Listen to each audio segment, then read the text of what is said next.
At this time, I'd like to call to order this evening's meeting for the planning board. Today is Tuesday, August 18th, and the time is 6 p.m. Begin with roll call.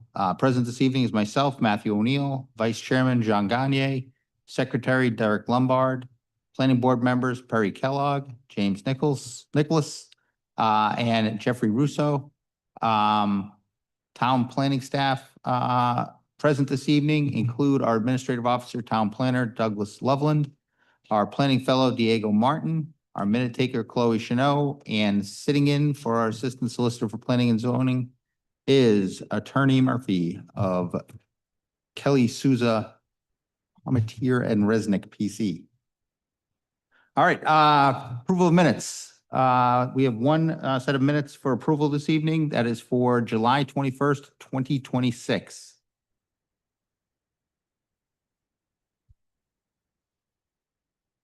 Motion to approve. Okay. Second. Any discussion? Hearing none. All those in favor? Aye. Aye. Opposed?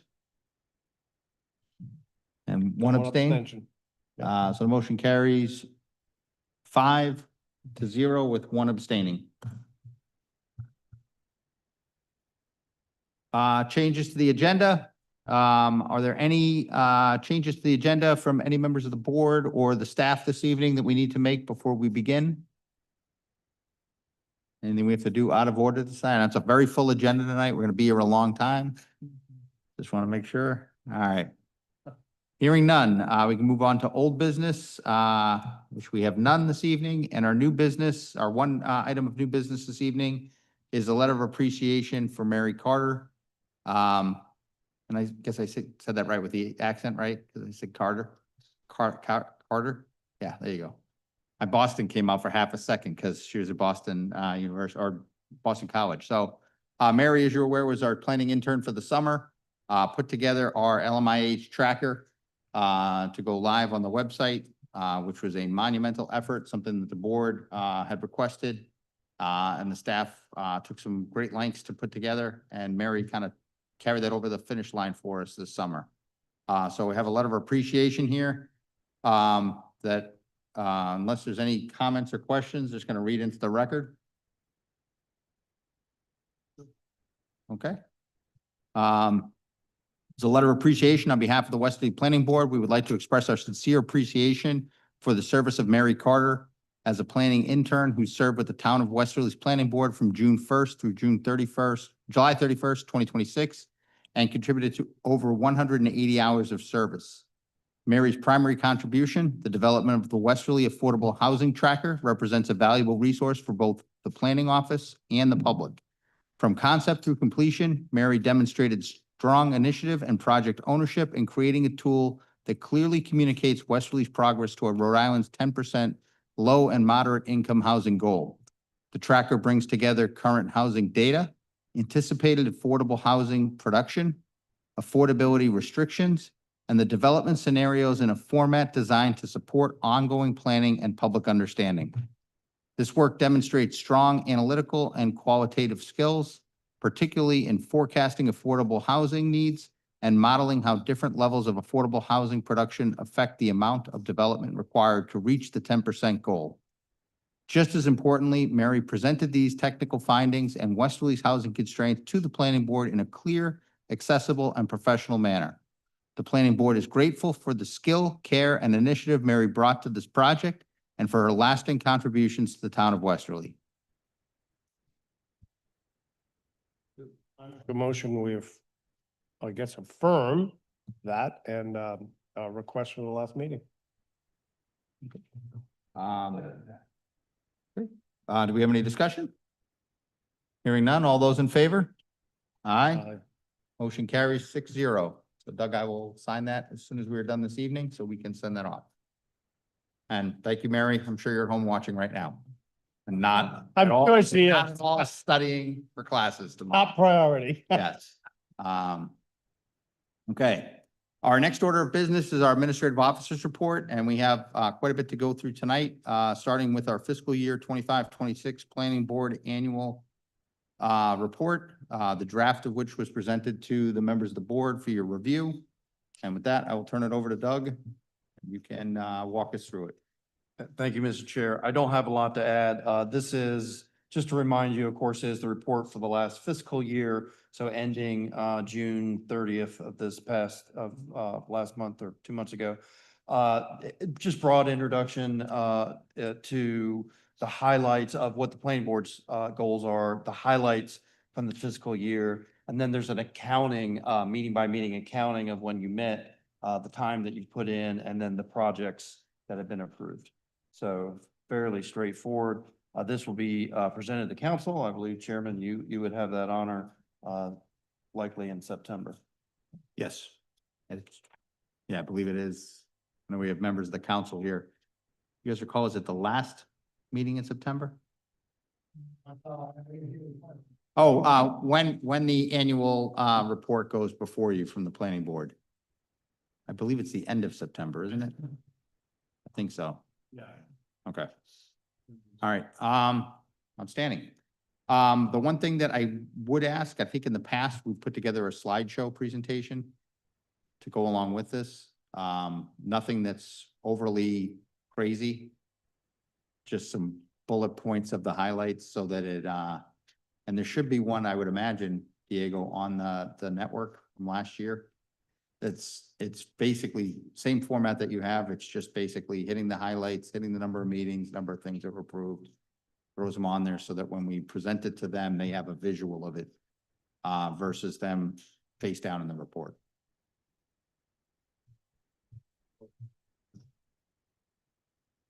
Yes, we can. Oh, absolutely. Yes.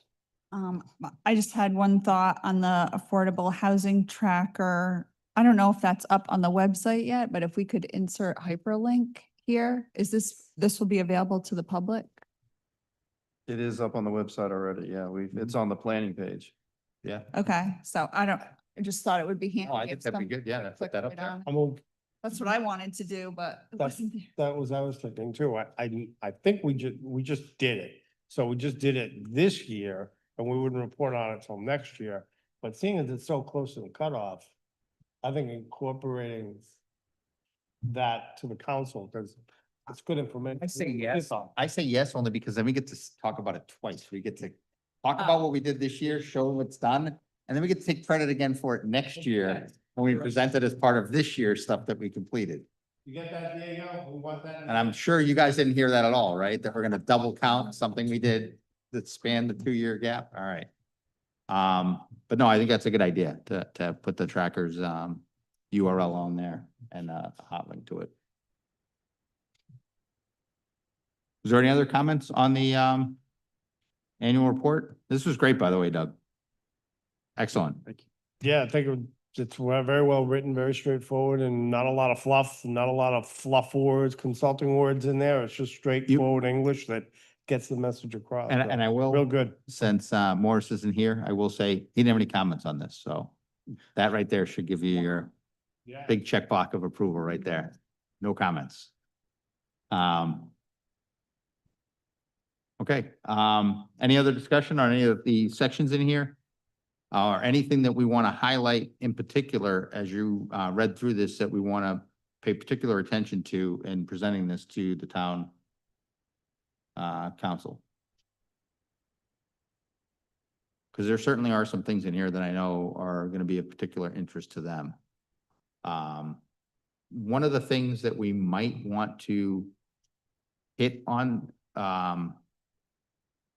just, because we do mention the fact that we've gone to the new program, the new rules for the path at which all these plans come to us this year. One of those is that it changes the rules as to what comes before this board. So a lot more things go before the become administrative reviews as opposed to board reviews based on the new rules. And that might be something we highlight in that slide when we show those applications reviewed to flag that to the town council that, there's a reason why when you look at this now, you're seeing, a larger number of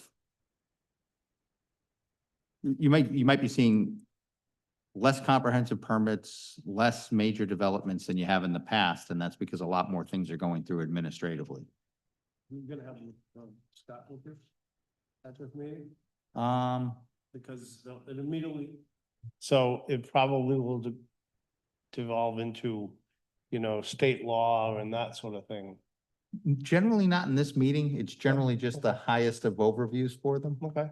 But if it does get into that, and they want to know the specifics of it, We'll have Connolly. yeah, Conley will be there and we can so- point to that, or we can, get back to them with any responses that they have particular interest in. Yeah. But the environment did change. It's a good point. Talk about having, maybe Doug give us a summary or script notes on anything going before him as the administrative review. to Yes. us, We're gonna get to that, yeah, as part of this, Because Yeah. we're kind of left in the dark in a lot of cases and we don't look like we're actively participating. Yeah, I couldn't agree more. Part of perception in government is they'll go to a town council, they'll ask about it. Town council doesn't know about it. They'll talk to the planning board. They might ask us, we say, we don't know about it. Right. Because it was administrative and it's just kind of like, It's, the perception to the outside world, right? To the yeah. taxpayers are like, who's running the show and is my government in control of Right. anything? Exactly. Yeah. So do you Good want to point. put do you want to include what is it? It's 2,500 square feet commercial and 6 resident. Do you want to include the threshold where we where it comes before us or? well, I think it's really the level of detail that we provide to the council. Okay, Is that, this is the way the rules changed. This now goes administratively to the staff. This now comes before the planning board. So there's more things that become an administrative review versus a planning board review. it's, And to Jeffrey's point, we've added this mechanism for a feedback loop so that the planning board is aware of it and that, there's a feedback loop. Because if it comes to the planning board, right, if it's in a report from the planner that administratively, this is what happened this month, okay? Anyone going to our agenda can then see it. Right. So it adds a level of visibility. One thing I just wanted to add about that, Doug and I have talked about the administrative review process. I know that was a question that came up at the last meeting as well. I actually kind of have a preliminary kind of chart breakdown about that, about what's administrative, what's not, what has to come before you, what doesn't. So I plan on working with Doug on that, before the next meeting as well. It's just, Doug had a lot of other stuff going on right now, but I do have some preliminary kind of material for you guys and I can work with Doug on how to present And that that, to you as and that well. might be something, Doug, we can take that preliminary material, 3 or 4 bullets from that into something when we present it to the town council. Talk about, hey, this changed this year. That's fine. I mean, I could read through, I printed out the state law on that, so I don't have a slide, or documentation, but I could, read through that with you if you're just interested in a high level, overview of what that is.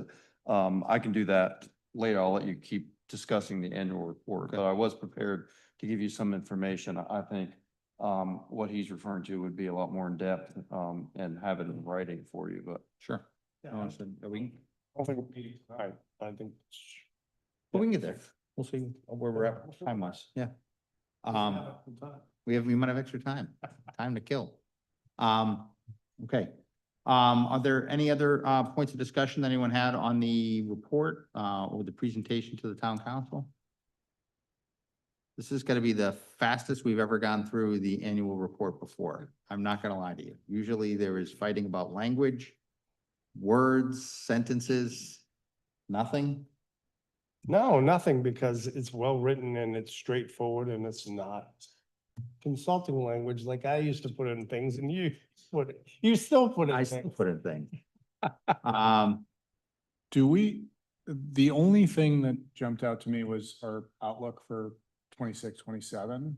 I just kind of I looked at that and I looked at our future agenda items and the things that we kind of we discussed 2 months ago in June, some of the things that we're gonna be taking on. Do we want to even get into that or just strictly report on what is set in stone, what we've done and what we are most definitely going to do? I think what we have set in stone. Okay. What's the statutory things that we have to do or that we've been dictated to do by the town council. Okay, Because any of the other stuff that we have plans to take up, we could have a glut of applications come in that go before the planning board. Yeah. That end up, shut us down and like Okay. it did Yeah. a couple of years That ago. was just a thought. That was the only thought I had Yeah. on it. Otherwise, I thought it was great. I'd rather undersell and overperform than the alternative, so.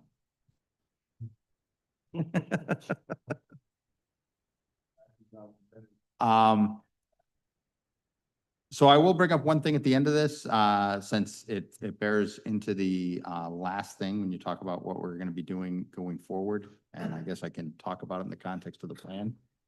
Thursday night, I will be, I think downstairs, right? We're in the fishbowl? Or are we up here? No, clerk's office in the conference area. Housing committee. See, I told you guys I had good news. Yep, so housing committee meeting, Thursday night at 5:30? 5:30. So, yes, so that is one of the things that was on our agenda, on our plan. It's not one of the criteria, but it's one of the things that we want to check the block on.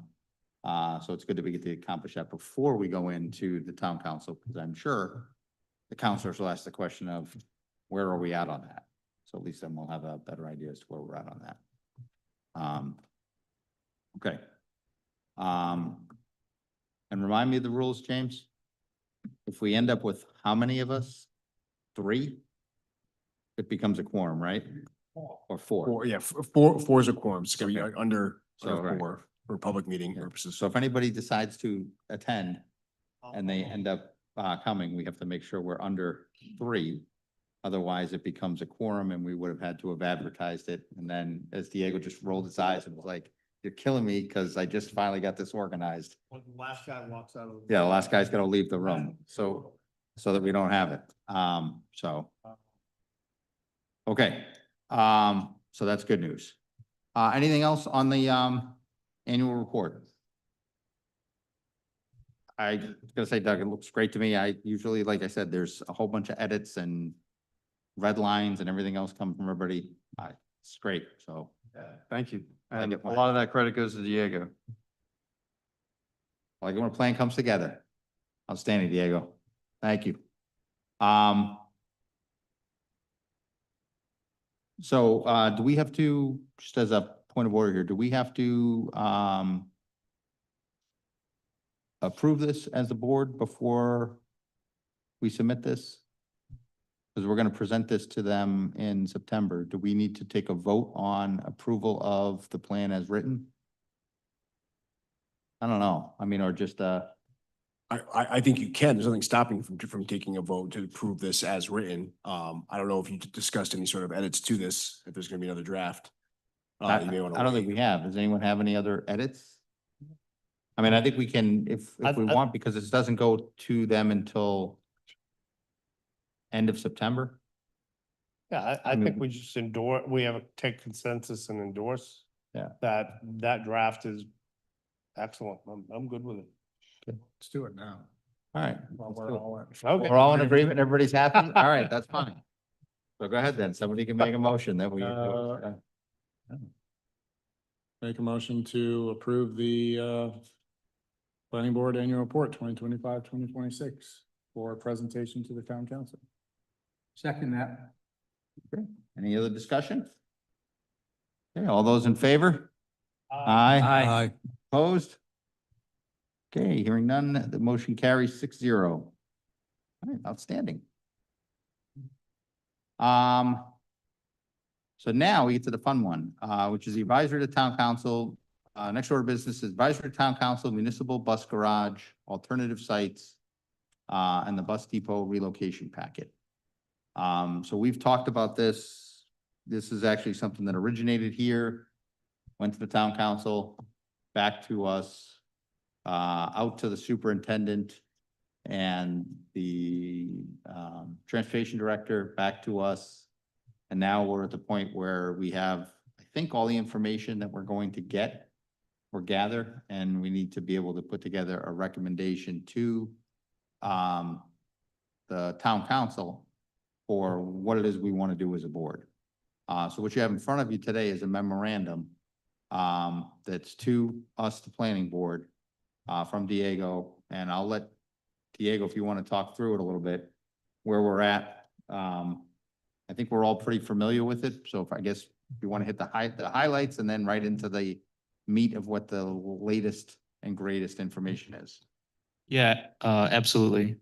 So members of the board will notice that pages 1 through 2 are essentially the same as the.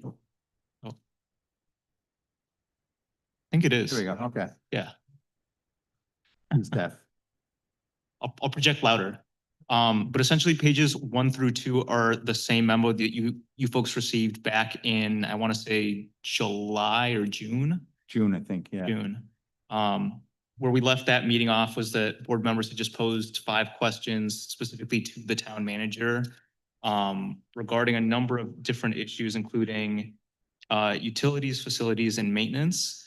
I reached out directly to the town manager's office and he provided the answers that are then listed on page 3. I would be happy to go through them item by item if the board needs to, but I feel like they are all pretty concise in their response. The final section, or I guess the final 2 sections of the memo just kind of outline potential paths forward that I could see board members taking. Where we left off at the June 16th meeting, board members identified the following 3 sites. 33 through 39 Larry Hirsch Lane, which is town owned and is currently being used as the DPW transfer station. 89 Westerly Bradford Road, which is state owned, and then 22 Frontage Road, which is privately owned but available for lease. So given the feedback and the insights that were provided by the town manager, members may wish to formally refer 1 or more of those parcels to the town council as alternative municipal bus garage relocation sites. Alternatively, board members may also choose to recommend that council members engage consultants to conduct additional assessments, including but not limited to determining an exact cost build out for retrofitting the alternative parcels that are identified above, or determining an exact cost for adding additional office space as either an addition or new construction to 33 through 39 Larry Hirsch Lane. And then just very briefly there on the last page, I did want to take note of the fact that while council did directly entrust board members to identify alternative sites, based on the findings of this investigation, it may be appropriate for board members to recommend the first alternative in the PAR report, that the bus depot remain with site improvements at the existing location. And I turn it back to you all for discussion and questions. Thank you, Diego. All right, I'll open it up to discussion from the board.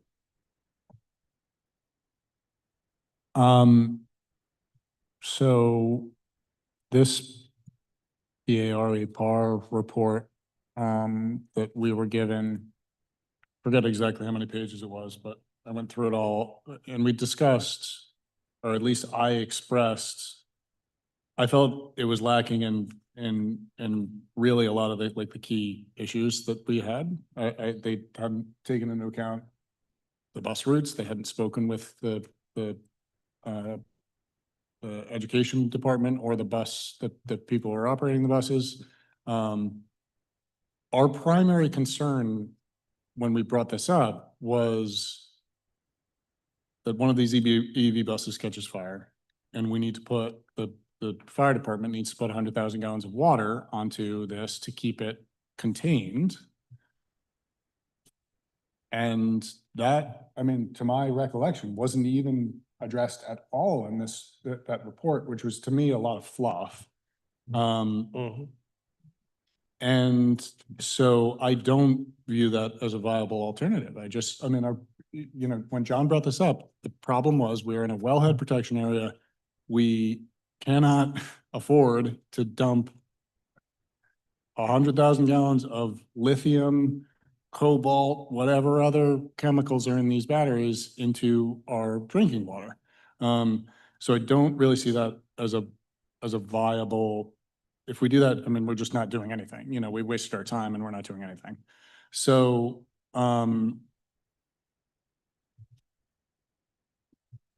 I don't know, you know. No one's gonna be happy. I don't think the DPW is gonna be happy sharing their property. I don't think. You know, one of the questions was, can they share the big garage they've got up there? Right. I kind of knew the answer was gonna be like, no, we don't want to share, even if they might have space. You know, I kind of guessed that was gonna be their answer. I would be reluctant to hire additional consultants. I mean, I don't know, maybe in my experience, the consultants are hit or miss. To spend, sorry, Matt, you're a hit, Matt, you're a hit. You're a hit. To spend, Up here every week. not you. I don't know if that's throwing good money after bad. I just think there's like, you know, the sites that we looked at were like, you know, fairly common sense, lowest, you know, path of resistance, path of least resistance. And I think, I mean, I guess it's maybe not on us to dig a little deeper, to put a little more pressure on people there, but I think there are some viable sites there. As we said when we started this discussion, this is, I mean, this is a very, very critical thing for us, our drinking water. So it's not something I don't think we want to punt or we want to mess around with for too much longer. So I would not be in favor of, you know, going with their first alternative, the consultant's first alternative to remain where it is with site improvements. To me, there's no site improvement other than getting those buses out of there altogether. That is viable. So. Okay, I agree. Couple things. One thing, the Penn report, the current facility isn't being operated properly according to the best practices. They say it right in their report. The other thing is these some of these elements, they're on the periodic table. They're never gonna break down. Cobalt's never gonna break down. Lead never breaks down. It's the lowest level. Nickel, right, lithium, all these things. But to the point of, first of all, it's gonna be expensive no matter what we do. You know, hindsight is 20/20. So right now, sitting here, we would say, no way should you ever put a bus garage in a wellhead recharge area. So, but it was way back when. I mean, people used to change oil in the cars and bury it in their backyard. Okay, when I was a kid, I mean, it was crazy stuff that people did. They didn't know any better. They weren't trying to destroy. They weren't trying to harm anybody. Where'd you But- live as a kid? But that was Bellingham, Massachusetts. Okay, I'm You're safe. not licensed there. But when I looked at this report, or this, yeah, I guess report, to the council advisory opinion, I thought it was lacking one thing. We've got the cost, you know, potentially you've got the cost. In other words, you're gonna move it, you know, it's gonna cost a lot of money. So the first question is gonna be, if I'm sitting up there and I have to make a decision and it's gonna cost $5 million, $1 million, whatever, that's a lot of money. Can I avoid spending that money? But we don't have the risk side of the profile. So I did some research and I confirmed some of these numbers with Max Bizzato today. Make sure we pass one down to Doug so he can. All enter the it to way. record. The planner already has one. Where he has one? I gave one earlier. I'll give one for the solicitor. One for the counselors if you want these. We got. Here, can you take two out? Here's another one. There you go. There you go. Get that out there. There's extras there. I made sure there was enough. I knew they would probably come. So what are we looking at? So, the first line is, it shows 2025 and it has a figure of $5,500,000. Now, that is the budget that is the revenue number for the annual use revenue. Now, if you looked at the water budget's more than that. They bring in more taxes than that. This is just the actual use of the water, okay? And this is what we get for a revenue stream. So I threw a 2% inflation rate, because that's the goal of the Federal Reserve. And I said, over 20 years, what would that number be like? It would be in 2045, you're looking at, that's an $8 million number with a 2% inflation rate. The wells in Right Rock, again, confirmed by Max, today, we have 8 out of our 12 wells there. They are our most productive wells. That represents, just on 8 out of 12, is 67% of the water supply. So 67% of the 5 million will give you, actually, it's not. That's not accurate. That's not accurate. That is, never mind that number. I will fix that number. That is actually 0.06, not 67%. So, 67% of $5.5 million. It's significant. So if those wells go down and you cannot pump that water, you're gonna have an issue there. Now, 3 million, I'm saying 3,600,000, thank you. 685,000 is what that number would be. But we don't know the cost if the Department of Health, and here's who shuts down the water. If there's any issue on a test, and I was on the council when we had this, we had a bad result out of a well out of Bradford, shut that well down. You remember, every town, every restaurant in Westerly was bottled water. You remember, okay, because it's all part of one system. So it hits fast, and made the Channel 10 news, okay? So what that means is, but if we had to shut significant numbers of wells down, if we ever had to, potentially when it comes to our public, people in the water district, we'd have to provide them with bottled water. We don't know what the cost of that is. Then if, because we are talking about elements here and cleanup, and who knows, if you have a worst case scenario, would you have to do a new well development? We don't know what that would cost. We don't know what cost of reconfiguring a distribution system. And that was all based on conversation of like, well, what would happen then? Well, what would happen then? Well, what would happen? Again, this is what you do in disaster recovery planning. You look at what can happen, and then what's your remediation for it, and what's your response going to be. But then on the other side of it, we have another revenue number, and that has to do with the meals tax. So in our budget, and again, this comes from the budget, the meals tax is $1 million in the 2025 adopted budget, right?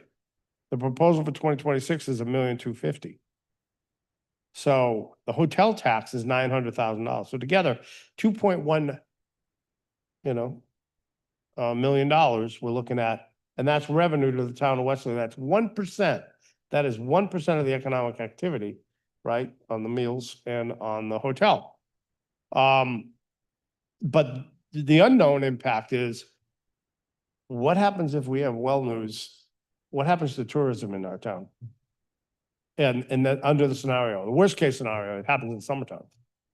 So, I mean, this sounds like doomsday, and I am not saying the sky is falling or that this is going to happen. But you work probabilities, and then you work impact. And if you have a high impact, low probability thing, it's still, and this is our drinking water. We have an inexhaustible supply of water. We have a water system that is, I mean, we've done a great job so far. And risk versus reward, to James's point, that's why I wanted to provide this information and a different way of thinking of it. And I think it should be incorporated in there so the council has some understanding. So anyways, that's it. I agree, as long as we fix the math. Fix the math, it will. All right. Fix it, no touch. Move the decimal point. Move that. Does anyone else have comments on it? Morris, I know you have some thoughts on the, I actually wrote them down. I was going to speak in your voice, but since you're here, if you'd like to present them yourselves, I don't have to. Yes. So a few things. One, I do appreciate Mr. Garceau's insight. However, at that point, what's in the comprehensive plan aside with what we're charged with shepherding to interest balancing when you're looking at operations costs versus environmental and health and safety for the people in our town. I find that that kind of interest balancing is just absolutely not acceptable. I think we can do better. Water resources, very, very, very sensitive. I'd like to see a little bit more. And also too, a couple of other paths forward. We seem to be fixated on having to do this, and we don't.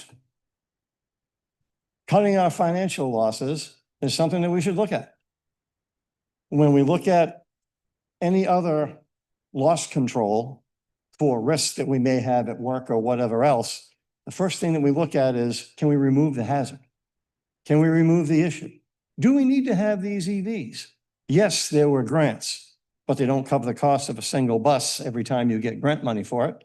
And that's just the tip of the iceberg.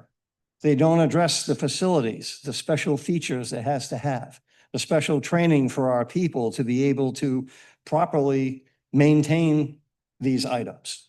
And it's interesting. Why would we want to incur that cost? Why would we want to incur that liability? If you can't get rid of it, then let's follow like Bob Vila, right? It's like contract that out to somebody, move them out of here. Now it's just transit traffic. If one of them has an issue or an accident, catches fire during the day, the fire department handles it just like it was an EV car or an EV pickup truck. But at night, when we all park them together inside a structure and they're all charging or doing their things or whatever, that's when we usually have these big issues that we're trying to avoid. So sub it out if you can't throw it out. Let another company lease that service to us. They can drive to Westerly, run their routes during the day, go home at night, park them somewhere else.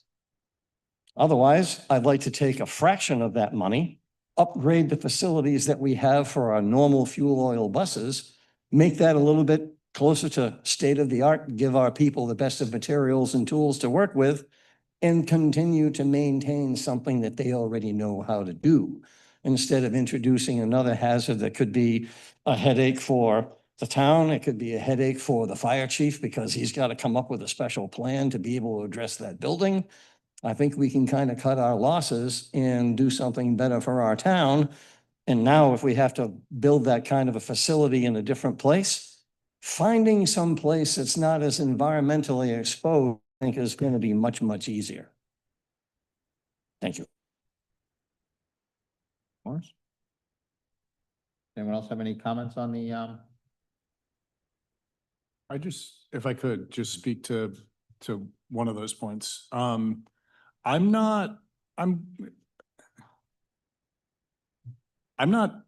neither totally against the electric vehicle thing nor totally for it. There's no golden bullet. I do see utility in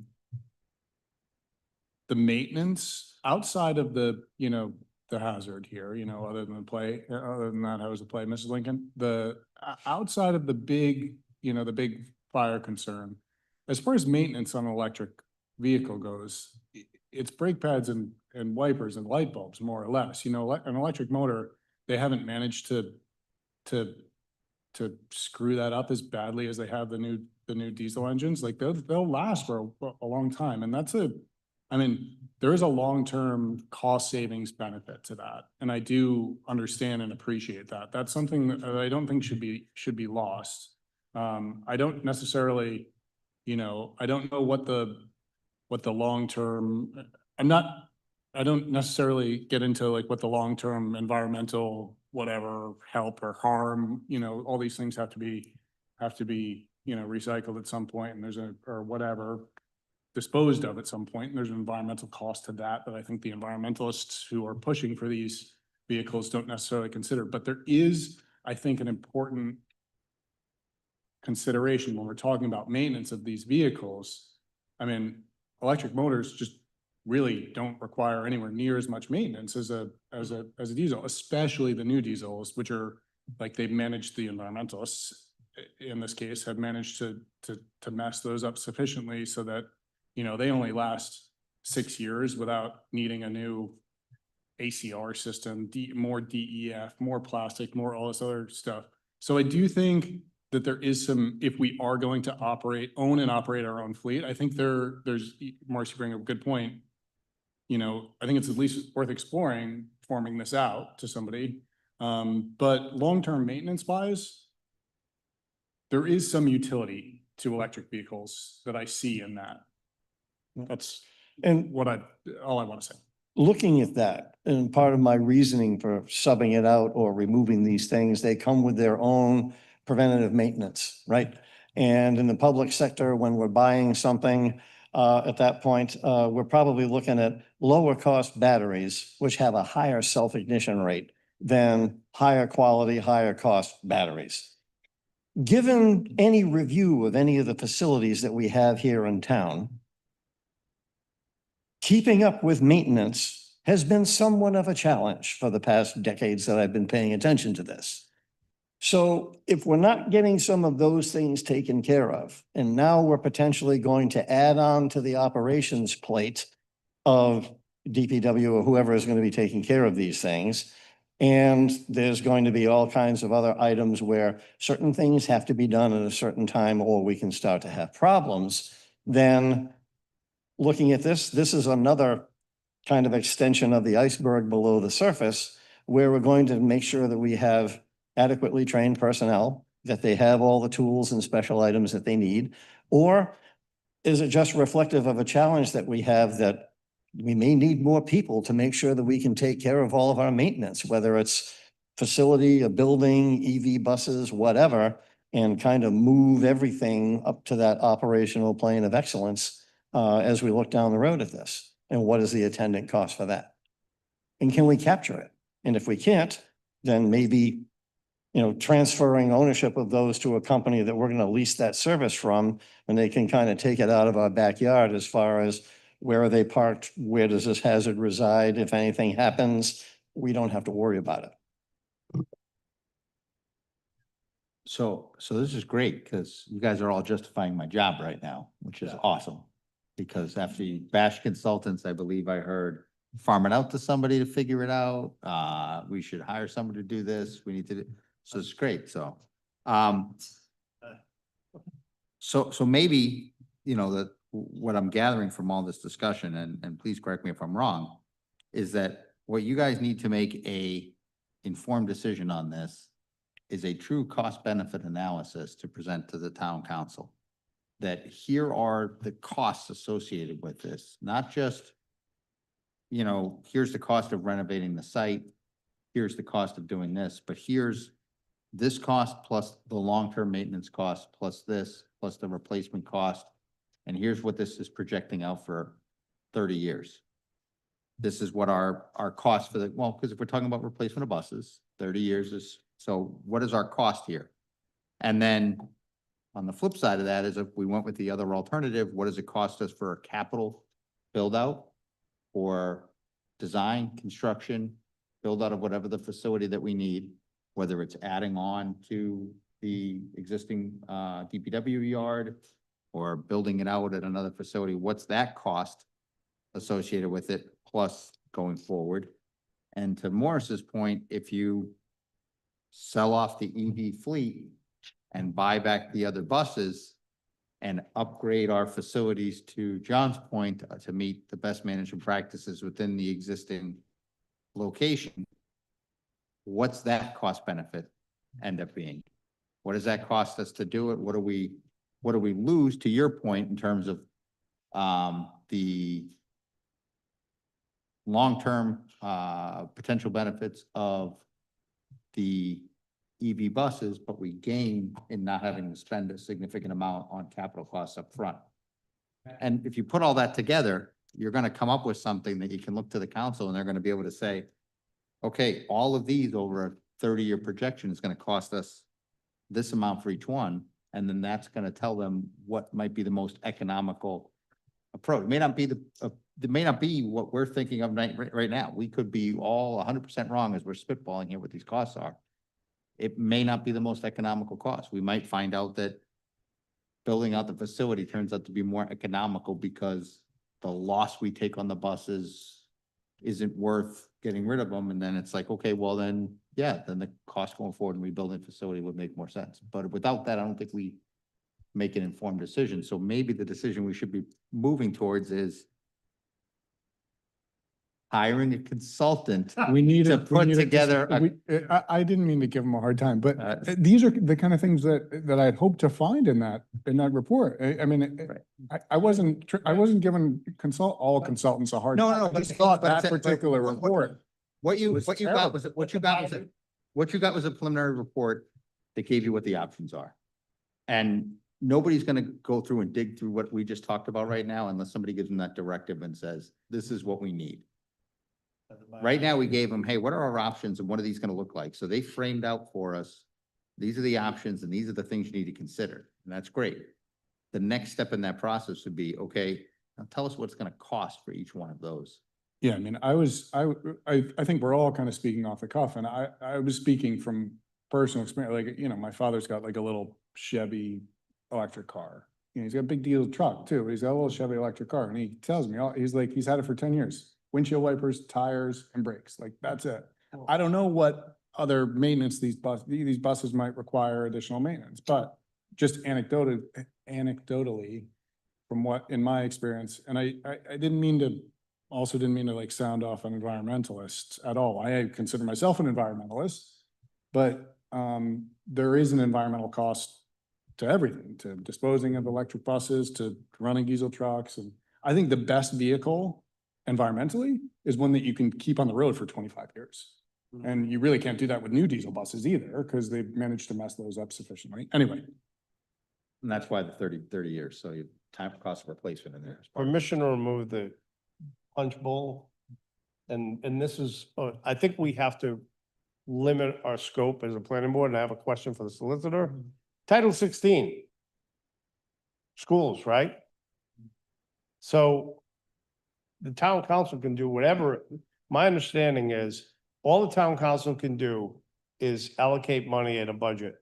And everything else associated with schools is the purview of the school board. I haven't looked at Title 16. Oh, okay. In a while, but I mean, Sorry. my understanding is that's accurate, but if you want me to look into it further. No, I can take a look at it though. But you can confirm that sounds right. I believe so, but Yeah. I'd have to look into it though. Because I know every time we have a discussion and there's any sort of discussion from the town councilors to the school committee, it is, you know, Title 16. This is our area. So I think we have to draw a big circle around that and realize that they can have any sort of buses they want to. The question for the planning board is drinking water, natural resources, and should a facility that has either petrochemicals and solvents in that, which are not allowed under our zoning to be there, should that be present? And additionally, those EV buses, and again, it's a concentration of large batteries all in one location. It is not an individual vehicle, because we can never, because of EV vehicles, because they exist. Your dad's car's driving on the road, something happens to it, okay? It's in the area, so we know we can never approach zero. We can't put a big fence around this area and say it's a wellhead protection area, and we're not gonna let any vehicles in there, only horse and buggy and walkers. We can't do that. So we have some risk, but the question that we have before us is how much risk versus, reward are we talking about? And I think not get into too many weeds. So that's my 2 cents for taking away the punch bowl on going too far down the operational path. The comment, Matt? Go ahead. To Morris's point, there was like 2 options. One option is to sell off the EV buses and get a cost analysis on hiring another company that has their own buses to do our routes. And when they're done with their routes, they go back to their home base. The other option was to sell off the EV buses and to buy new diesel buses. So I mean, those two cost analyses are they're two different things. Correct. And I think both of those should be looked at. What John was just saying is if the assumption is correct, neither us nor the town council has the authority to say, to dictate to the school committee what buses they can have or can't have. What the town. What I believe the town council can do is say, we provide land to the school committee for either the use of schools or these facilities. We are now giving you a new piece of land somewhere, and it might be that state garage and that looks like a really viable potential option there of maybe a lease there or and a shared use of that facility, right? Because all they really seem to care about is the salt shed there. But the town council can say, hey, listen, we're gonna give you some land, but this is where the land's gonna be. And oh, by the way, we're gonna build a facility for, we're gonna build a facility, trick out the facility that needs to, but we need to get it out of our drinking water area. And that, I think the town council has the power to do. In other words, to say, we give you land, we give you this, but and now we're shifting you from here to here because we are concerned about our drinking water supply, we're concerned about environmental impact and in violation of our own ordinances, yes. Mr. Chairman, Yes. the town council has the power of the purse strings. They control the budget. Somebody submits a budget request, they go through it line by line, item by item, look at it, whatever else. This is what we're going to approve. This is what it's going to be for, whatever. The school committee does not have the ability to assume significant risk for the town. That has to be looked at by the town council and, No, I think. where they're saying, hey, if we're gonna go this way or that way, you're Right. gonna spend this, this is the environmental impact, this is the public safety impact. Right. We are not willing to accept that. These are the other two choices that you have. Right, and that's why I agree. And what I'm saying is that's why you need to have the cost information. So I think, the prudent thing here would be for us to sit down as we're sitting here and write out what are really the options we would want the town council to have in front of them with costs, so that we can provide that to the town manager, to the town council and say, our recommendation would be go out and find out what this is gonna cost you. Regardless of whether or not the school committee would be in agreement with getting rid of the buses, they may say, no, we're not. Well, that's fine. They said that may be their position. And at the end of the day, when it comes down to, well, these are the options in front of us and these are the costs, they may look at it and say, you know what, we could spend that money elsewhere. Yeah, go ahead, Tom, we'll move this. They might make that option because looking at the hard numbers on it, everybody can make all the wild conjecture that we want until somebody's staring at dollar amounts and says, this is what it's gonna cost.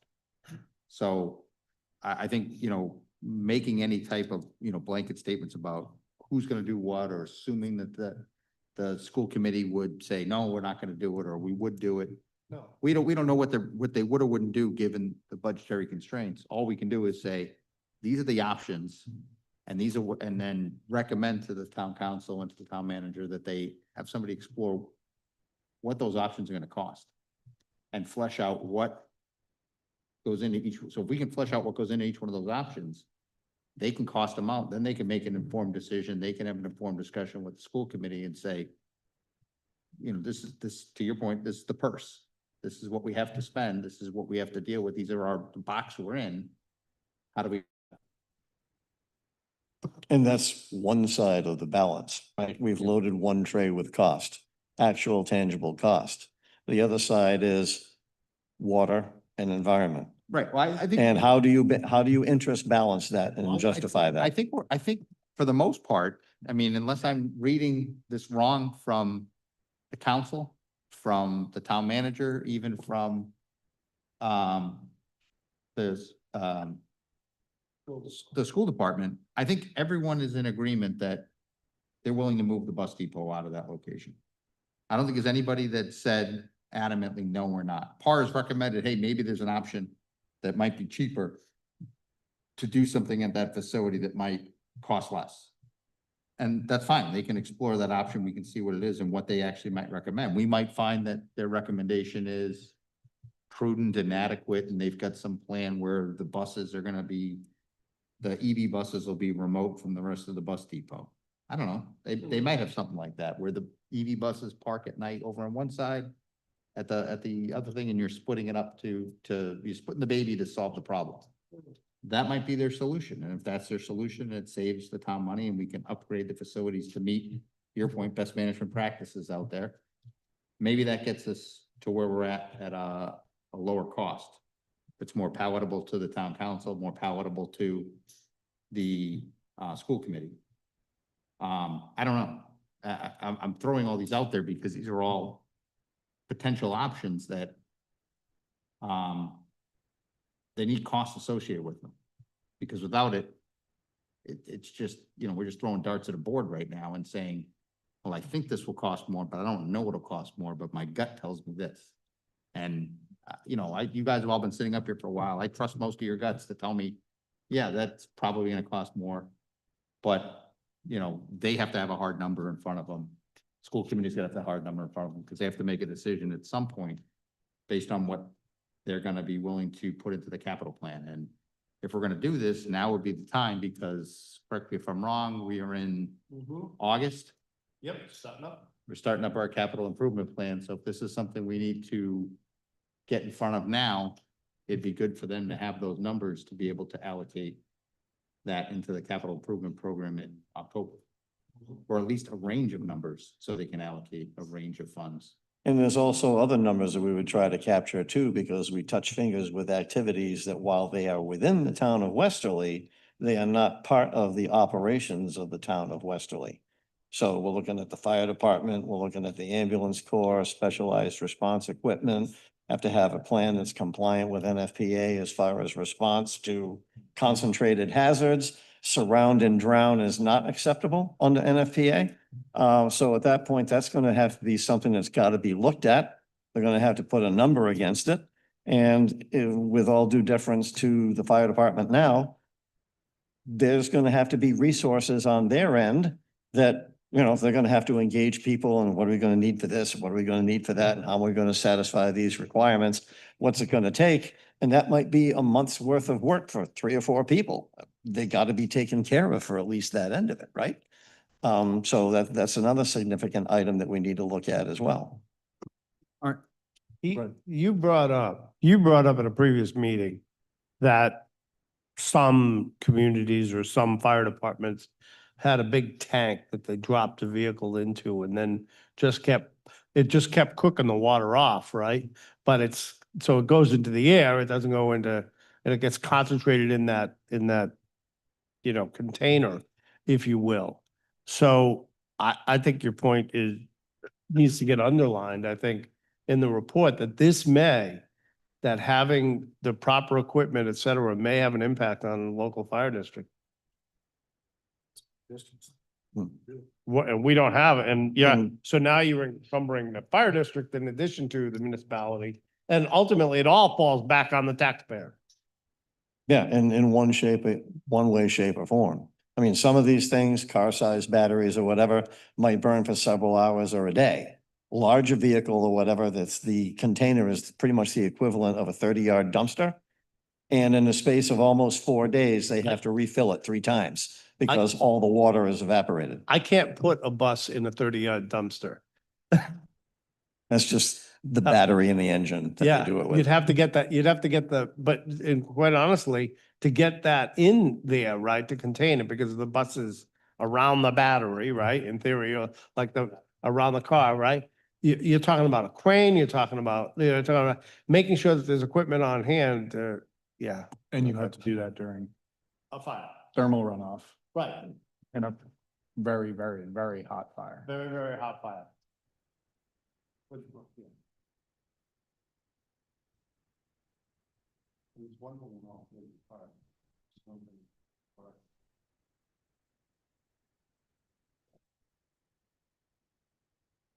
All right, I'm writing here as we're sitting here because I want to make sure I capture all this.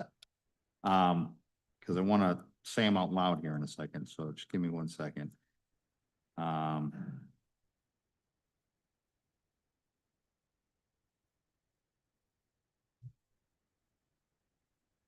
So there's basically, we're talking about this, so 3 or 4 actually. The sub.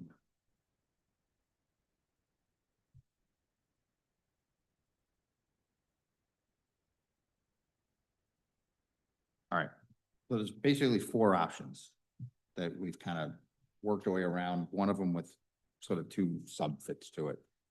So option number 1 is a new build out at one of the facilities that we have on in front of us, right? That would include all the capital costs associated with that build out, all the design, construction, leasing, whatever the case may be, if it's, whether it's through the, oh, yeah. Oh, yeah. I'm working my brethren into this. Can I ask you a question? Yeah. Is there a department internally that would do these types of research projects that are town employees? That's what we're gonna get to. Yeah, I'm with you, yes. It's whether or not they have, the data to be able to put it all together, but let me lay out the 4. The other option 2 would be to keep the bus depot where it's at. And sort of 2A would be to retrofit the existing so that it could be plausibly safe for EV vehicles to be there.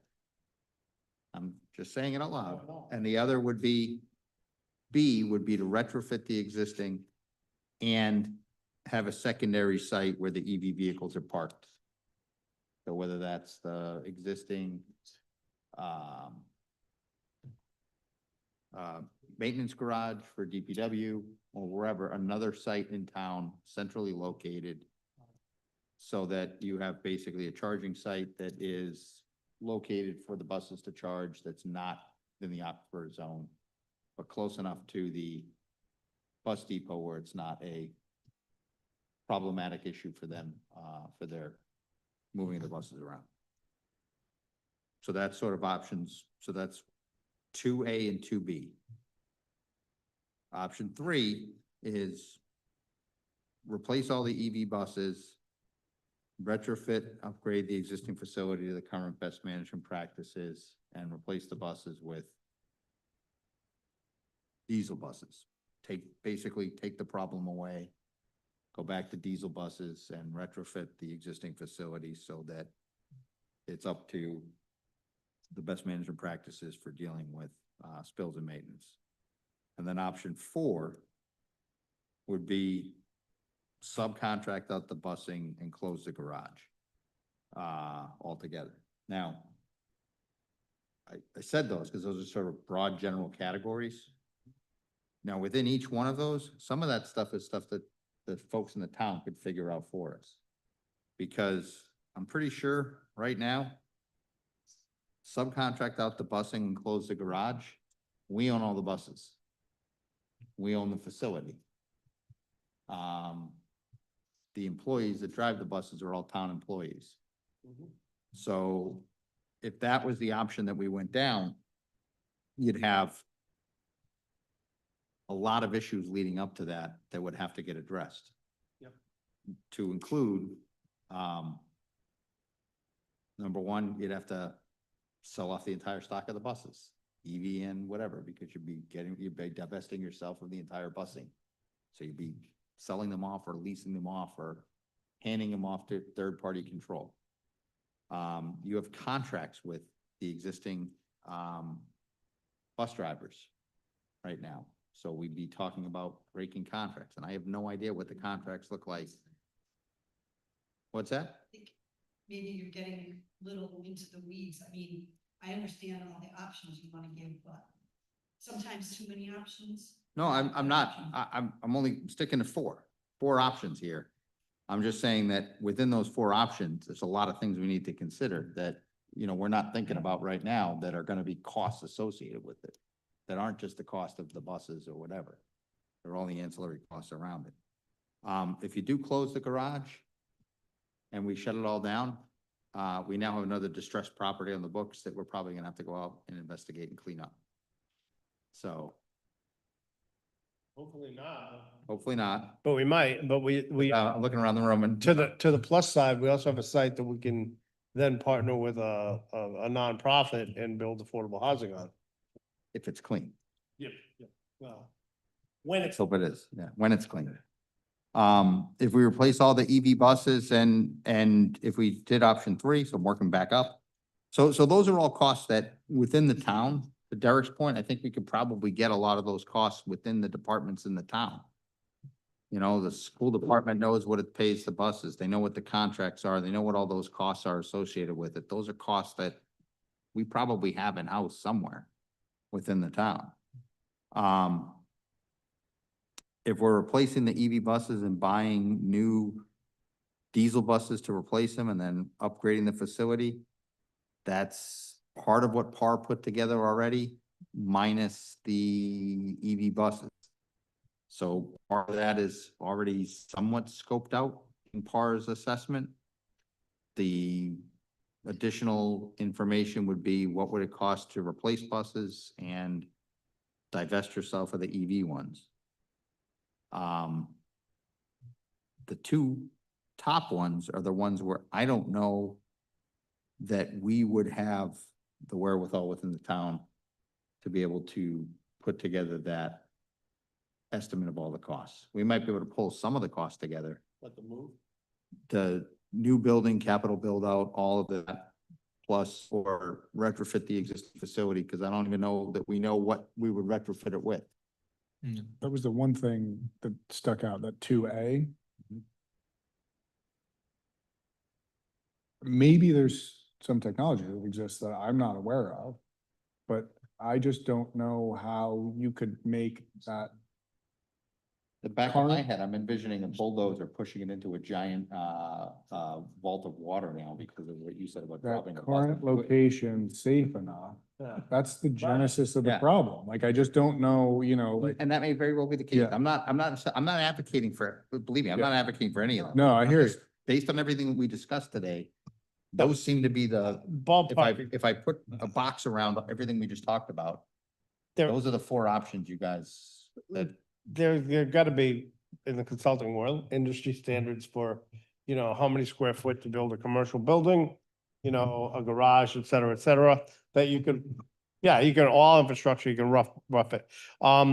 If we could add 2 things under your one, an A and a B, A being really pushing that state site because it doesn't overcrowd the town site.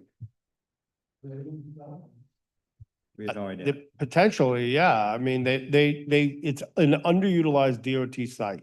And the state DOT gets what reports to the Senate and the representatives. So, there's some opportunity, but potentially some opportunities there. To, either have a shared facility, there's an existing building there. I don't know, they haven't used it in, I mean, how many years have I been driving by? Have you been driving by it? And we don't see anybody there. The only time I see anybody there is when there's a snowstorm. I see the state DOT trucks in the parking lot, sitting there waiting for for the flakes to come down, or filling up at the, from the salt garage, salt bin there. And all of those things I think would be able to be negotiable with the town to say, hey, there's no reason to get rid of that. You can keep coming here. I think putting that in there, so A, state site, B, town site. One of the 2. Can I also ask, just to get the board's opinion here? Moore's brought up something about the comprehensive plan.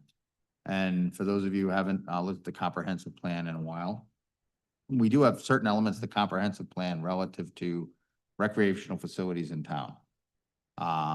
Specifically, section 2.4, 3.14, 3.68, that all talk about protection of recreation areas, natural resource areas,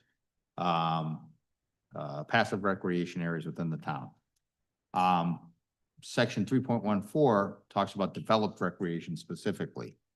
And it calls out that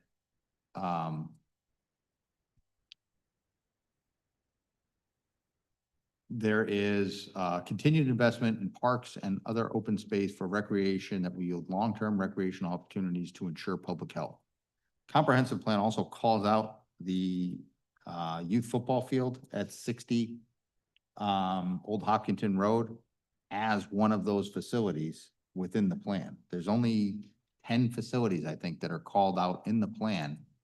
Half of them being, was it 1, 2, 3, 4, 5, 6, 7, 8, 9?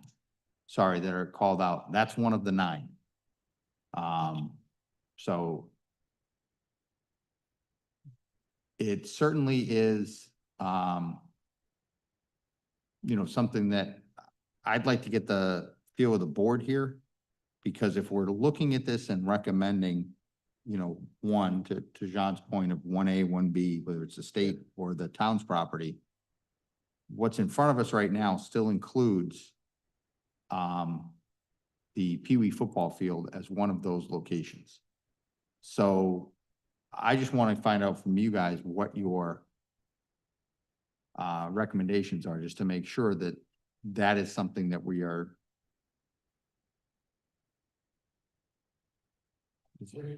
Yeah, that's off the table. That we voted that off the table. We voted. We voted. We made it clear. That was actually a separate, its own So, motion. yeah, I know. in Made it clear. recommendations, the Yeah. the only three that are here are Larry Hirsch Lane, Wesley Bradford Road, and Frontage Road. Okay, all right, understood. Yeah. All right. If you go back to the meeting notes, that was actually a separate vote. Yeah. Okay, all right. I just wanted to make sure we're all clear. I All thought right. you were trying to get the kids on the new football field. That's. No, what I'm not. No, I'm not. I'm just, Which would be a great thing, but. I am just trying to avoid Can, No, you're the absolutely open right. revolt, that's Yeah, all. no, I don't, Um, that is not a good alternative. John, that's just Can I- another drainage problem to chase. Yeah, it is actually. It's terrible drainage over there. All right, can I make a proposal? yes. So my understanding is that we have 7 buses today and we'll get up to 9. Is that of the 24 in the fleet? Yeah. That, from the publicly available information, Basically. that seems to be correct. Could we make a proposal that one of those items just be that you cannot park those 7 buses over there? You gotta find another public facility? I think at times that's. I feel like we're be- coming up with a lot of expensive proposal when we just make a prohibition that you can't park those buses over there.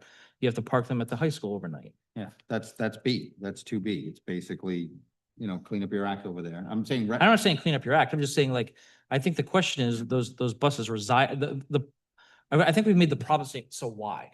Like, the problem is those buses are parked there in a vulnerable position. We have 7, that's the problem, up to 9 problems. We prohibit, and we can talk about whether or not, how you approach that, but like, can't park them there. Yeah. Find a place. I like it. Find it by in 30 days, find an Yeah, alternative location. You can't park them there and so that go to the lower cost, which is to retrofit the site to dealing with the stuff that's in the PAR report. The It's only, much lower the number. only To your issue, point. yeah, the only issue is, we have that, wherever they end up being parked, has to have the charging stations for them to charge. Well, we have to, and we have to. I build the bet there are charging big inverters Yeah, it's involved. much bigger than Yeah. your standard little. Charger, yeah, 220 So charger. that's at the home. cost of wherever we put them, we have Yeah. to put that infrastructure in place for the buses. Yeah. So, But that, Baby I mean, I step to- think Derek's, no, that, like, that's, that's what I say when I say retrofit the existing for 2B, that's what we're saying with the secondary site for the EV, that's the cost is. But I think something, It's there's a been- little bit in the presentation that makes it sound like a bigger obstacle than maybe it Oh, really no, wants to be. no, I'm saying it's, when I say retrofit the existing, all I'm saying is if you look at their report, they say we're not using the best management practices out there right now. Yeah. We have a lot of issues that need to be, a lot of, O&M issues that need to be addressed out at the site. So that's fine. Fix those O&M issues. Those don't cost a whole lot of money to fix. The EV cost associated with moving the buses is just that. It's the cost of putting the charging facilities in. The infrastructure. So that's, I agree. If you're looking at these alternatives and you're trying to pick the one that's gonna end up being the cheapest. Again, we're not going with gut because I'm trying not to go with gut here. But if I try to go with gut, the one that looks like it would be the cheapest would be just to park the EV buses somewhere else. And I think that's a great incipient step to a more comprehensive solution. Move them out. so, Again, it's the normal park, the large one. right. Okay, so maybe we reorder these then. Maybe that should be option one.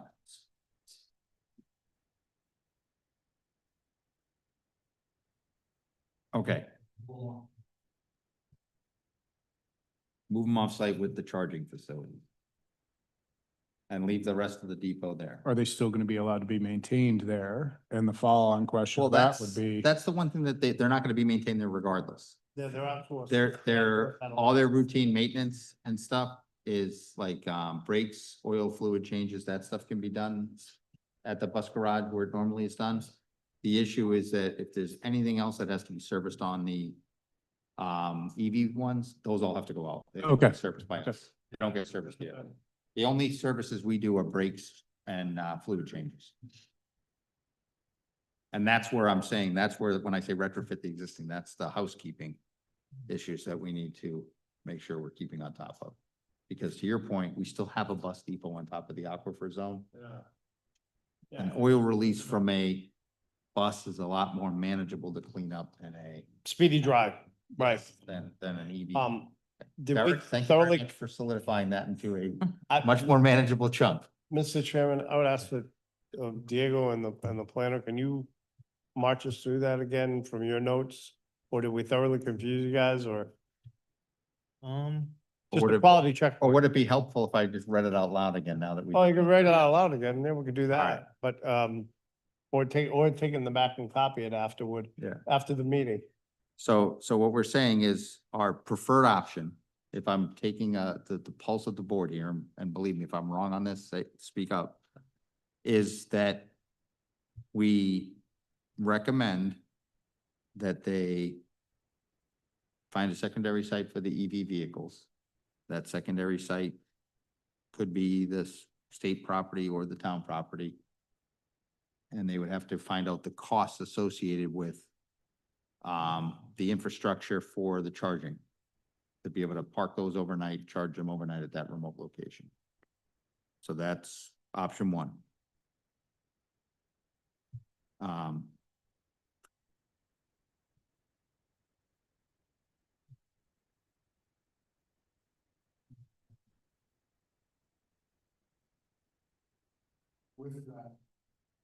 And then asking for, yeah, some improvements there for housekeeping to ensure that where, Solvents and chemicals.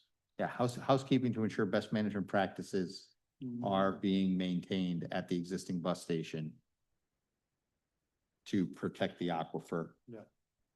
With the existing equipment that's there. The wells. Yeah. That allows them to keep their office there. Most of the fleet there, their maintenance there. And all we're moving is chargers and buses. Have we just settled on one thing that we're gonna recommend? Is that kind of what I'm hearing now instead of asking? No, I think we give them. And then we can tell them, these are the other options if you want to pursue them, but in order, this is the one where Right. it's gotta be. And it's the least, other than the infrastructure piece, getting the chargers in there. It's the least path of least resistance. There Yeah. you go. So it's still, and then the next one is you're moving the full bus garage to either the state side or the town side elsewhere. Correct. And then after that, it's a well, no, there's not anything after that. After that, it becomes Replace- the question of It either. becomes replacing the EV buses, right? I would say it's replace the EV buses or subcontract. Consider options of either replacing the EV buses or subcontracting the buses. So even when you replace the EV buses, you still have to retrofit the facility, the same one as, Well, The that, first that I option, think is, right? yeah, I think that's yeah. the best management practices, improving best management practices Okay, and yeah. operations. That's not retrofit, sorry. Good point. Par noted it in the thing. Yes, you don't All want, right. you don't ever want to have a consultant's report that says And then, you're not adhering to best management practices, before. and then, He knows what I'm talking about. and then your last one Oh, is yeah. to subcontract out all of it and close the garage. Yes. Those are the options.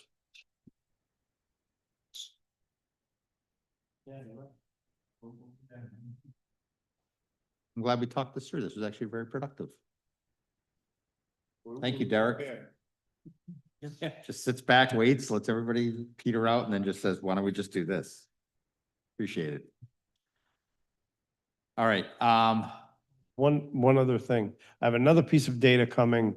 I did not have it for today, but I asked a request of the water department of Max Pizzato he's gonna run a report which is gonna show how the water demand has increased over the last few years. In other words, what do we pump in 23, 22, 24, 25, 26, so that we can see that and include that in. 'Cause it's good information. so with all that said, when we're giving them these options, saying these are the options that we would recommend you go in this order, we're still asking them to go forward and do a cost benefit analysis before the town makes a decision. In other words, determine what all these cost, so they can make an informed decision at the council level and at the school committee level. So I think regardless of what it is, we're giving you 4 options. We're recommending that you take PAR's initial report, the next step, which would be to flesh out these options with costs. Is that But fair assessment? We have to, right? but we're all firm that those buses Does- need to be out of there. Yes. The EV buses only. Yep. Yeah. No option on that. Okay. Fantastic.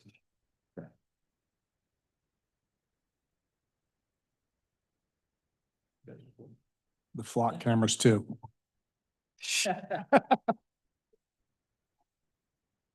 I don't. Is what it is. Okay. Diego, do you have, that down? Yeah. All right. The rambling incoherent, madness.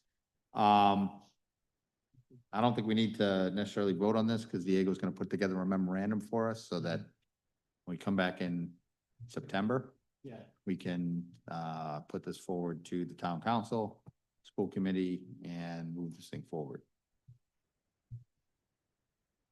All right, awesome. Thank you, Diego. Thank you. All right, our next order of business is future agenda and monthly report matrix. Mess. All right, go ahead. I got a phone call from Dave Prescott. Dave Prescott used to be with Save the Bay. He was our coastkeeper and now he is a planner in Groton. But he is the chairman of the Resiliency Council or group that was formed by the Charlestown Town Council. They're having all sorts of problems having to do with water there. Drinking water, Quanacatog and all that. So, and South Kingston's had challenges. And so hasn't, some other communities in the area have had challenges with drinking water. So they're trying to put a little group together just to kind of share information. I was asked if the planning board could participate and could I participate? Because Westerly is the only one that has a water system. In other words, some of these communities might find themselves having to put in a water system. So, so they have a meeting coming up. I will send it out, but, I'm planning on attending as a regular old citizen if you want. But, if any other members of the planning board wanted to participate, I was asked to extend it because it's Charlestown. So what they would, ideally what they'd like is South Kingstown, Charlestown.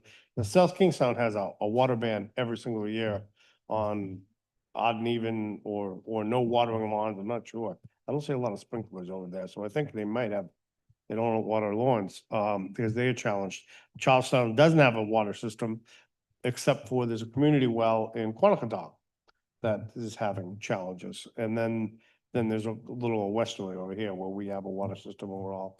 So they're just trying to, I think they're just trying to get together ideas, try to get some level of understanding and go from there. So that's it. I have no problem with you attending as long as you're not committing the town of Westerly in any such capacity. Give water to providing anybody? Water to anybody. Not even a bottle of water. Okay. all right. Not even a bottle of water. No, I don't see any issue with you attending that and going there because if nothing else, you know, we're providing, you know, Good neighbors. yeah, we're good neighbors. We're providing what knowledge we have from our system that they can take from, and then honestly, it would be more of a technical, follow-up with them to Max and the water department if they wanted to follow up to get more information. Yeah, Then that becomes the purview of the manager. the manager. Yeah, a lot of it, I think, is just, we have access and we have some familiarity with existing reports and out of the water department and that, and the information about, and that we can easily share that information rather than them trying to go from scratch.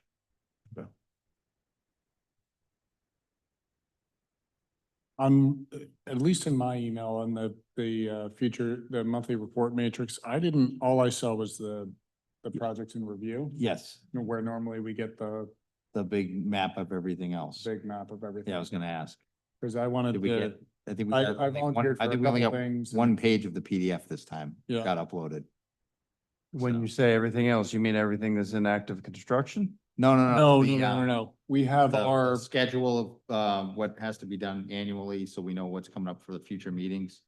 There's like a schedule matrix. capital improvement. Gantt chart. Yeah, there's a Gantt chart on there and there's another one, so that when it comes up every month, there's like a chart that has, you know, what month we're in and what are the things in the next several months that are coming due. If we go back a Um, couple if of you go- months. Yeah, you'll if you see- go back to the last one, you'll see it. It's just basically, it's that chart that basically just frames out what the next steps are. So yes, this is, you know, what's in review, and then there's a couple of pieces that are just more information for the board.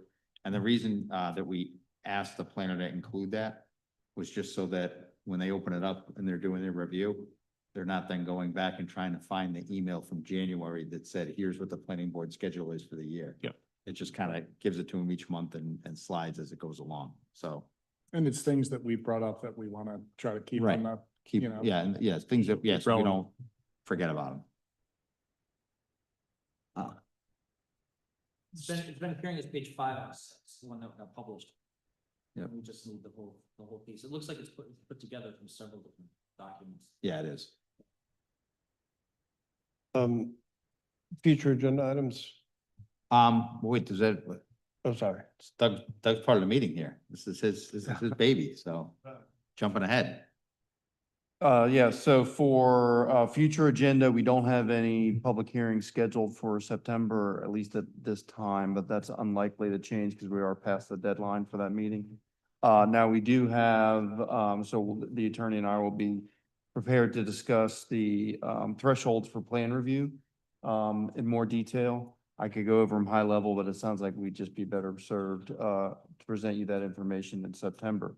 So that may be a good time to do it since we unlikely to have any public hearings. We could just focus on that.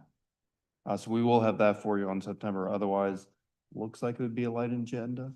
Have some things shaking up for October. So we're anticipating some items for October. We'll get to that at a later date. Okay. Any other questions for the planner? Go ahead. Not to put the planner on the spot because she wasn't here for all this. But I know a number of us probably got phone calls or questions about the, you know, behind the chamber where they went in and cleared all the trees. So this kind of a Clear question. trees? I didn't know. Yeah, I didn't notice that. And it's kind of a question for the solicitor too. And I'm kind of wondering, when we have, like, they came before us, they presented, and in the drawings, they show trees and things. And then they came in and cleaned all the trees out. And the kind of question, I guess they're gonna be new trees. Well, they did. I mean, Yeah. in their plans, they have not done anything that was not in their plans. I'm not saying, Yeah, yeah. don't worry, I'm not attacking anybody, I'm not. I'm No, just no, I kinda know. saying- I'm just kind of saying, It's a from a- striking from a- difference when you see it from what you yeah, imagine in exactly, your it's head. frightening, but it just makes sense because you have hundreds and hundreds of trees that are now missing and everyone's like shocked. And in 6 months, they'll even, they'll forget about it. Oh, yeah, they did. My question goes to this, and it's a question for the solicitor, question for the board and all that. Within all the laws that we have, when someone comes before us, can we ever say, hey, listen, don't clear cut? Like leave some trees? Is So- that within our? So we our do, so we purview? we do ask that, and we have before. For example, no, we've actually asked somebody to leave trees before, but usually when it's a smaller construction or it's retrofitting an existing building or something like that, like downtown. The old, property next to Printing Plus, when they were doing that, Oh, yeah. one of the recommendations we made was to leave the trees, and as it turned out, they kind of had to because of the contamination underground and the cap. So we were all in alignment. We wanted them to leave the tree, and they're like, yeah, we're gonna leave the trees because we can't tear them out because we can't take the root structure out. Right. So it all worked out nicely for everybody. But we have asked in the past people to keep trees, keep street trees that are already existing, and to try to work around them the best that they can. Something like this, where they're coming in and building new buildings and construction.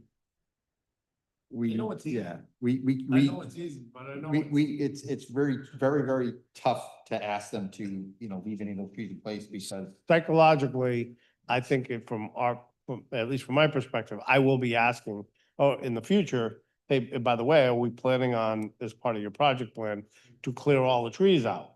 Okay, so at least the public is warned and they kind of have a, Oh, yeah, feeling, you can ask the you know, question. I mean, they're gonna um, answer yes. because it's just, it was shocking. to folks. That's it. It was, yeah. Just a point of clarification, it's gonna get worse. They've only partially Yes. cleared that site. I think maybe about even half of it. So Right, there's but gonna be the- substantially more clearing. Yeah.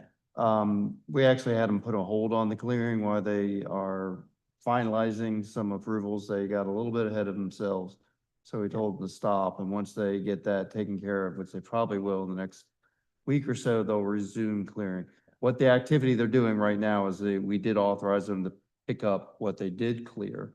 They cut a bunch of trees and they're picking those up. I don't know if they're finished with that or not. And then, once they finalize, their formalities, they'll resume clearing.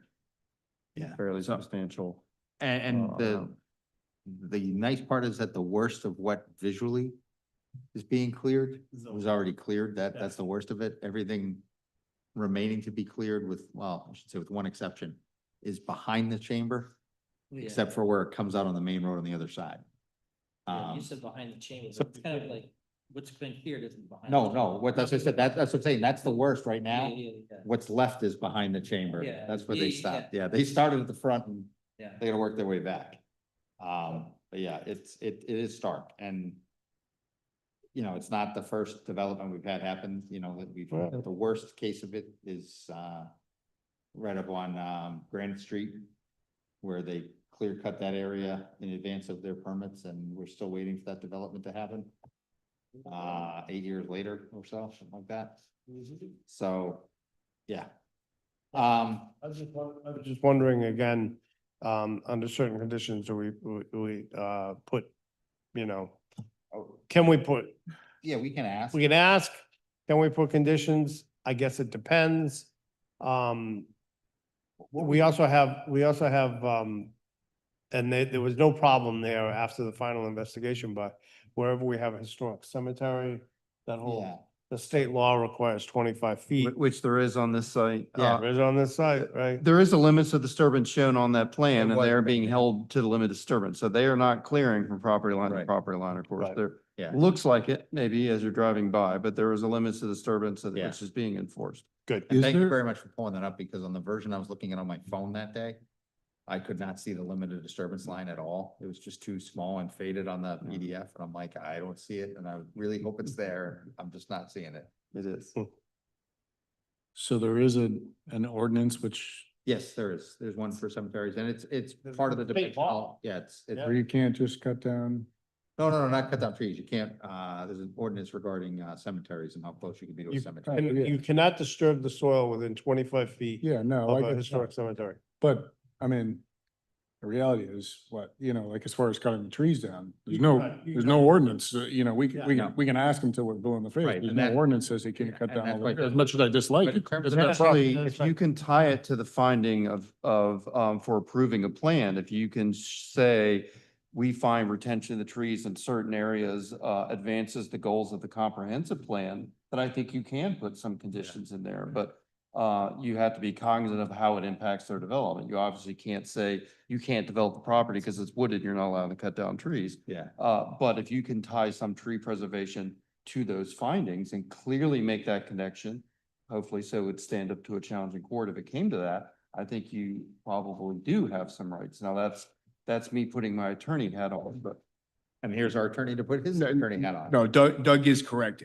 The larger point, though, I think you're making is that you can always make those recommendations too, even if you can't tie it to some sort of condition. You can always say, hey, ask about what their plan is for the vegetation, the trees, things like that.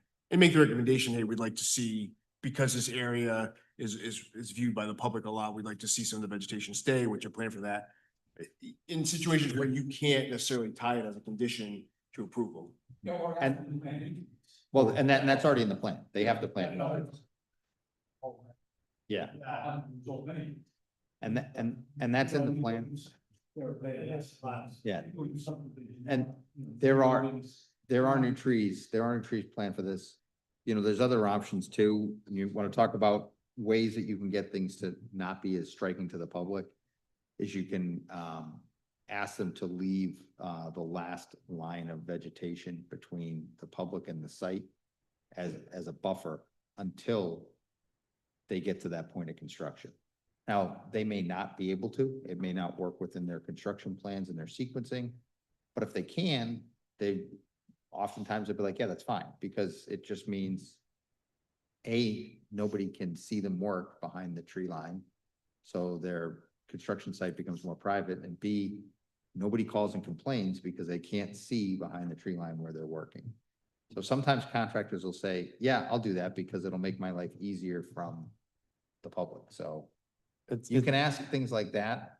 What we can't do is say, you can't cut down the trees, because then how they put the foundation in if they can't take the trees and the roots and everything else out. I know, yeah. I mean, there's just no way you could do a development, any of the development without altering.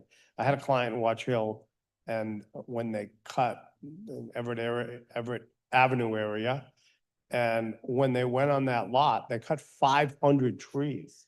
And like neighbors were like, oh my God, but the reality is, if you see the property, it's beautiful today, but the trees had all gotten overgrown, and it just had been, years, 100+ years of trees grown.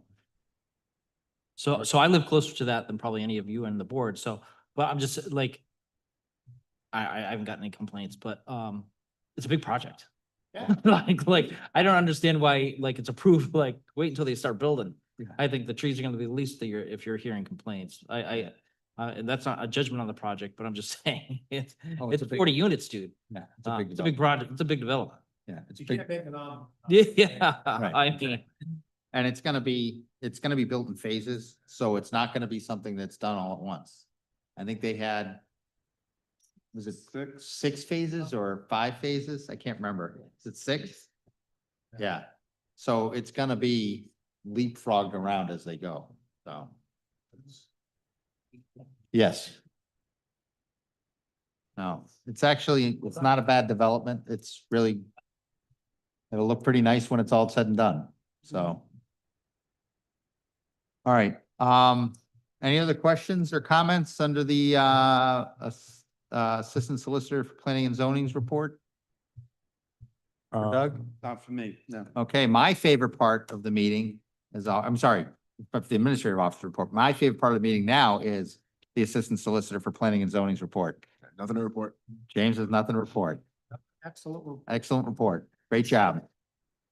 Okay, next item on the agenda is future agenda items and board questions. I think we already touched on some of them as we went along today, but is there any other things? If we have a light meeting next month, we've kind of danced around this and the council has asked for an advisory on 328 Atlantic Avenue. Do we want to get some Yeah, information on what the current use is there, what the current status is. We have numbers from, that we went over in capital, what they were looking for dollars wise, but think I the still piece don't that know we are exactly. missing is recreation department was the one that was supposed to tell us what they wanted to do with the property. Yeah, And I that was the rub. We just didn't know what, Yeah, we don't know ultimately what the plan what the was. plan was. But do we want to dig into that next month? Just a thought. I mean, You by all means can dig in with, this guy at the lead next month, because I will not be here for next month's meeting. okay. So, Joint meeting. Housing board? no. Wouldn't be the housing group, No, it'd be you're right. recreation. But, Doug, it might be worth just touching base. Diego can probably pull for you where that stuff was from the previous agenda, you know, the advisory on the, property on Atlantic Avenue. There was it was in one of our previous, agendas, going back probably a good 6 months or so. Do you remember an address by chance? Yeah, you just said it. 28? Was it 328? Yeah. I pulled up the July 2025 agenda and I clicked on that.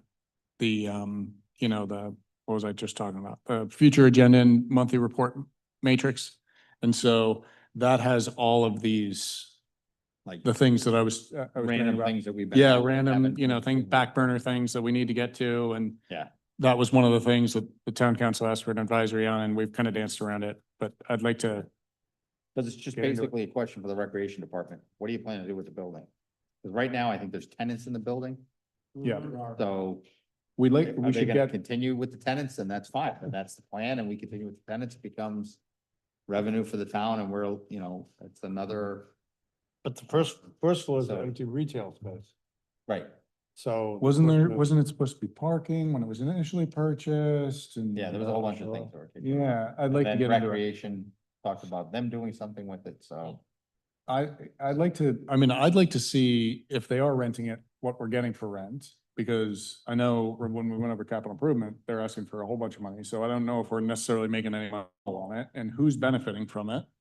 And, if it's just a couple people who are renting, anyway, we can get into it next month. But I think in order to have a good discussion, we should know what it's currently used for.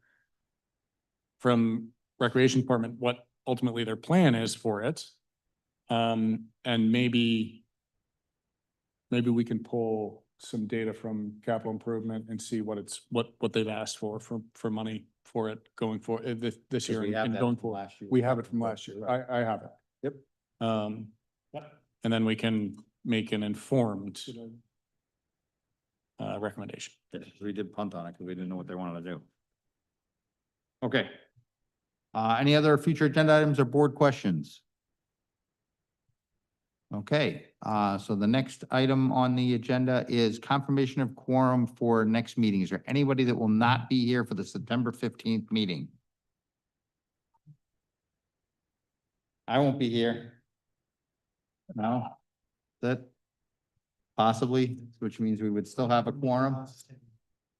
No. You missed it. That's right. You weren't here for this. Exciting news. I'm meeting with the housing committee on Thursday. After I meet with them, then we'll have them come here. All right. Okay, but we should still have a quorum. And John's already aware, Doug's already aware I was gonna be out of town for September 15th, so. So, Mr. Planner, you and I, before the meeting, maybe on Monday or something, you could pencil in some time that we can get together and you can take me through the paces of what I need to do. I think I know what I need to do, but let's just get on the Just same picked it page. Twice, once at the beginning, once at the end. Rest of it's just reading off the paper. It's pretty easy. All right,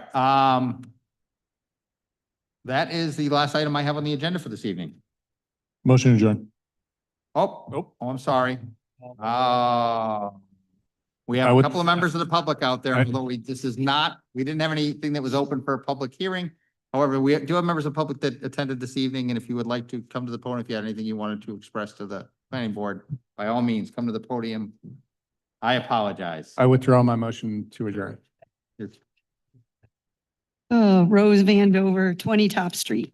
I did want to let you guys know that on the agenda for the rec board as tomorrow night, they're having a meeting and the Atlantic Avenue property is on their agenda. So I'll be going to that as well. So if I can give you any details when I'm done, I'll let you know, or if anybody wants to go. So I wanted to just, make a few comments about, all of our projects, not all of, but more of our projects going through the administrative approval, without going through the planning board.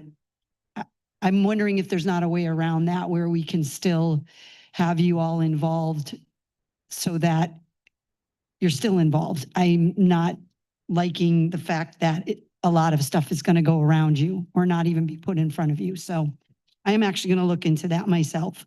Maybe you could do so on your end.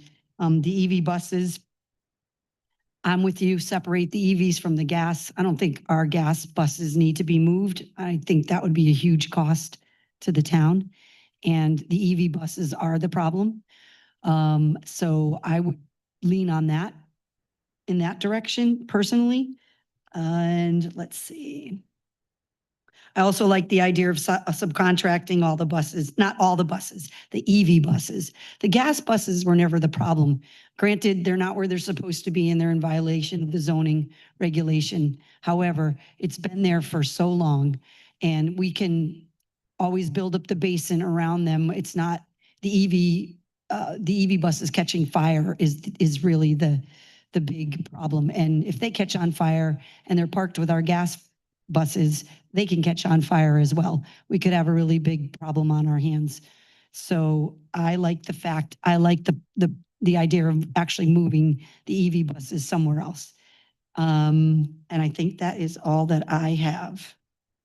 Thank you. Thank you very much.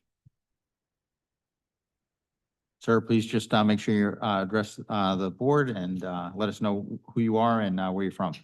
Dylan LaPetra, 51 Clark Street. I'm not holding up anyone for dinner right now. I'll be real fast. I'm sorry. I just wanted to say that, like if I were to go to a fire chief, I would probably get a more political answer. I love this board that has James Nicholas and Maurice Rick Devine, and you guys can give us your expertise as a volunteer position. And you guys drove this whole issue so far with EV buses. And I'm very thankful that you did because, like Rose was saying, it's a problem. And I'm not going to tell you how to. I like that there's 3 separate boards here, and I hate telling a board, really what to do. The reports back to our board anyway. I mean, that's the worst thing you could do in government. So all I would ask is, on your original agenda, I think you had options 3, and well, first off, I wanted to also thank Mr. Gagne for the cost analysis because we all know that's what it's going to come down to. And I just did the budget and the actual. I just looked at our end of year fiscal budget, and the tourism budget annual revenue actual numbers is closer to 2.7 instead of 2.1, so those numbers even higher. But this is my only ask, getting back to us, because I loved options 3 and 4.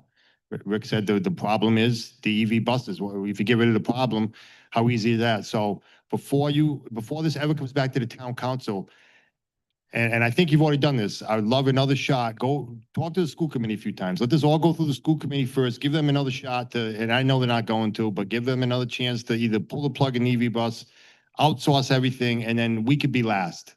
So I'd love to see a meeting with you guys, with the school committee, do a couple more meetings with the school committee, and then we'll come in the very end. That's my only request, just process, because I mean, they could fix it long before it gets to us, but they won't, but we'll see what happens. Thank you. Okay. Now I have nothing else on the agenda for this evening. Motion adjourned. Meeting is adjourned. Time is 7:49 PM. Thank you very much, everyone. Is that quick enough on the gavel tonight, Morris?